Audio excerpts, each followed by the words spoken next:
আলাইকুম হাবেজ সাহেবরা, কি অবস্থা, কেমন আছেন?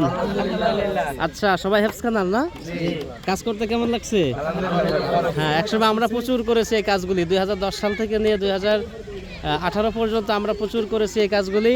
এখন আপনাদের উপরে ভালো লাগছে না? আচ্ছা, খুব এনার্জি নাকি? খুব খুশি? কয়দিন চলবে কাজ? ইনশাআল্লাহ 20 তারিখ। আচ্ছা, তাহলে হাফেজ সাহেবরা যে আমাদের ফুরফুরা মাহফিলের দাওয়াত দিয়ে দেন। হ্যাঁ, দাওয়াত দিয়ে দেন যে কোনো একজন। 22, 23, 24, 2026। হ্যাঁ হ্যাঁ, কে পারবে ডেট বলতে? কে পারবে ডেট বলতে? আপনাদের সবাই দাওয়াত ছিল।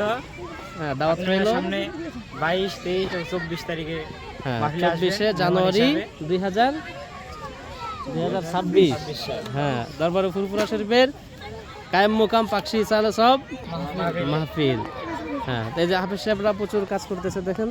এটা হলো ঠেলা গাড়িতে করে খড়ি বহন করে এখন এই খড়ি দিয়ে রান্না হবে। এটা 1 নম্বর ভান্ডারখানে না? 1 নম্বর ভান্ডারখানায় যাবে। 2 নম্বর ভান্ডারখানে নেওয়া হয়েছে। আচ্ছা, 2 নম্বর ভান্ডারখানা অলরেডি নেওয়া হয়ে গেছে। তো ঠিক আছে, হ্যাঁ ঠিক আছে, শুক্রিয়া। ওয়ালাইকুম আসসালাম। যে আমাদের উস্তাদরা আসতেছে একে একে, উস্তাদরা। হ্যাঁ, এই যে উস্তাদরা আসতেছে। হ্যাঁ, ঠিক আছে, ইনশাল্লাহ হ্যাঁ চলে যাবে সব। আসসালামু আলাইকুম। তো ভালো আছেন? আমার উস্তাদরা সকলেই প্রচুর পরিমাণে এখানে তদারকি চলে, খেদমত করে। ওনারা নিজেরাও খড়ি বহন করে। আল্লাহু আকবার। আপনারা আসলে অবাক হবেন শুনলে যে আমাদের উস্তাদরা তারা নিজেরাও, আমি দেখেছি যে তারা খড়ি বহন করে বিভিন্ন জায়গায় ঝাড়ু দেয়, বিভিন্ন কাজকর্ম করে থাকে। এগুলো আসলে আশ্চর্যজনক। একজন শাইখুল হাদিস, অনেকে মুফতি সাহেব। এই যে আমাদের নাজিমে তালিমাত হুজুর, এই যে দেখছেন বাবরিওয়ালা, ইনি নাজিমে তালিমাত, ইনি মুফতি সাহেব। উনিও প্রচুর পরিমাণে চাকরি করেন।